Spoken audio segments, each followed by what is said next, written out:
is where we're in draft form right now of a simple remittance form. Basically, all we want to know is you'll remit once a month. Your treasurer will remit once a month. They're 8%.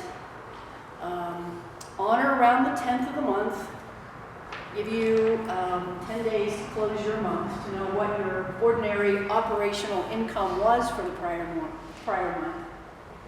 Multiply it by 8% and send it in.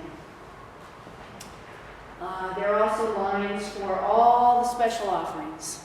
And there are lines down there for other special offerings, because I know some of you give to, I probably get offerings for 75, 80 different special offerings that different churches give to.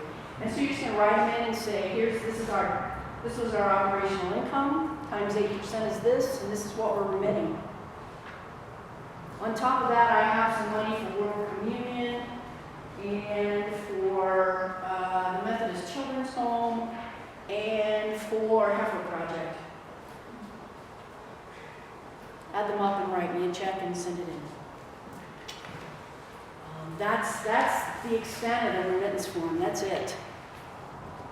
Our hope is that you'll do this monthly. Like I said, on or around the 10th of the month.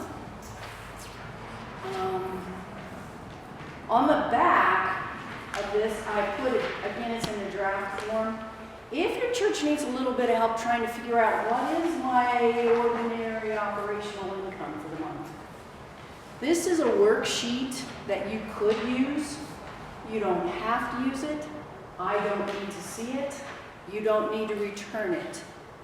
If your budget is already set up so that you can easily identify operational income on a monthly basis, then just use whatever you're using.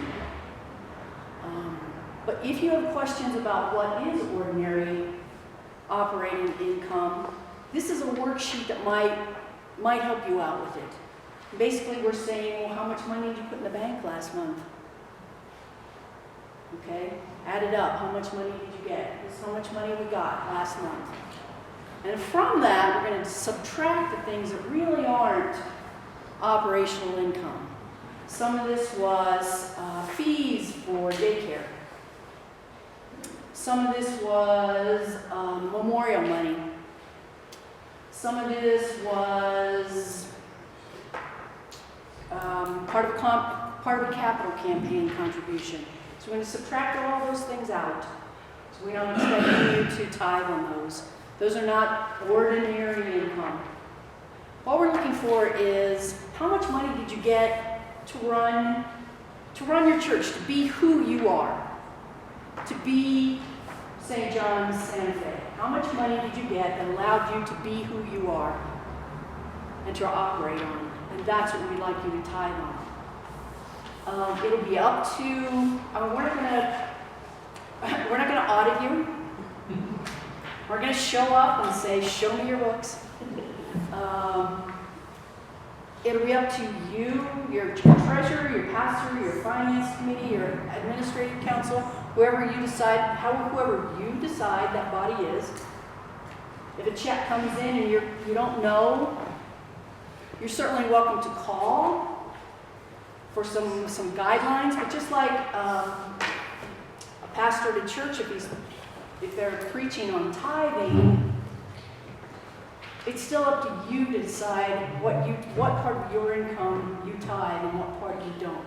And it'll be up to your church to decide what I tithe and what I don't. Tithing Times has had some really good articles helping you discern what would be tithable and what would not. In fact, one of the issues that got the most responses, I got like 4 within the first 20 minutes that it went out, was the one about a youth fundraiser. If you have a spaghetti dinner to raise money for the youth because they're going on a mission trip, do you tithe that or not tithe that? Boy, that seems to be really controversial. You can argue that your youth department is part of you being who you are. It's part of your mission. It's part of who the church is. We support our youth. They're part of our budget. So if they do an extra fundraiser, yes, we're going to tie that. But you could also say, well, this is a specific fundraiser for a specific youth event that probably isn't going to happen otherwise. These kids are going on a mission trip, and we don't have the money in the budget. This is over and above us providing a youth program for our church. That's right, and then it becomes not ordinary income, and you don't tithe it.